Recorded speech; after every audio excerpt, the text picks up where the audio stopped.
እንግዲህ እንደሚታወቀው እንደ ሀገር የአንድ ጀንበር የችግኝ ተከላ እንደ ሀገር 800 ሚሊዮን በላይ ችግኞች የሚተከሉበት እንደ አማራ ክልል ደግሞ ከ327 ሚሊዮን በላይ ችግኞች ከ65000 ሄክታር በላይ የተከላ ቦታዎች ላይ የሚተከሉበት መርሃ ግብር ነው። እንግዲህ ይህ መርሃ ግብር ተስፋን እንትከል በሚል መሪ ቃል እየተተከለ ያለበት ሁኔታ ነው ያለው ማለት ነው።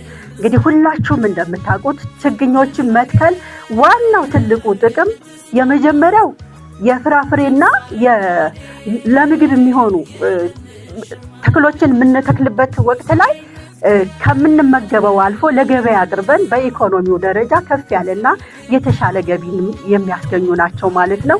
እንዲሁም ደግሞ የውበትና አካባቢን የሚከላከሉ ከመጋለጥ የሚከላከሉ የተፈጥሮ ሚዛንን የሚያስጠብቁ እና ከበረሃማነት የምንጠብቅባቸው ናቸው ማለት ነው።